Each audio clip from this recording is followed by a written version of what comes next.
Okay, hello everybody, what's going on? This is Muhammad. Welcome to another video.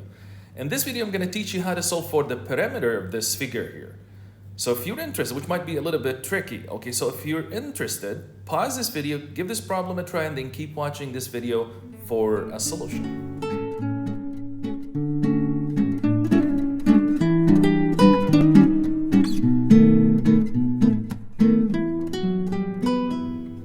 Okay, so to solve for the perimeter, we need to notice here, it is easy to notice. First of all, let's start, okay, by connecting a line here.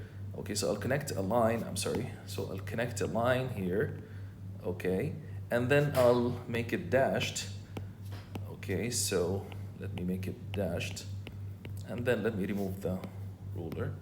Okay, now it's easy to notice that the sum, let me highlight these sides here, these three sides here, this side, plus this side here, plus this side here, okay, is basically equal to this side here, which makes that we have two 8s here, okay? So 8 and 8, which is 16. And it's easy to, and also this side here, let me highlight it in yellow, is equal to this side here.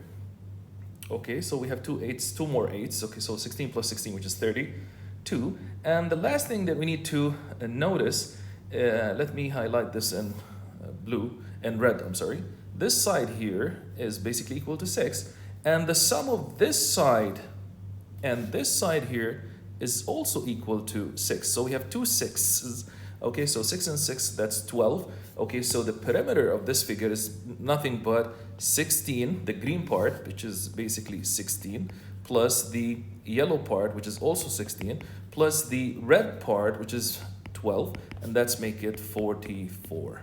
And that is the answer to this problem. Okay? So if you like this problem, hit like, and don't forget to subscribe to the channel and share this video. If this is your first time here and you want to know more about brain teasers, riddles, logic puzzles, viral math problems, and all types of mathematics related problems, then start now by subscribing to the channel and clicking the bell so you don't miss anything in the future. Thank you for watching, and see you in another video.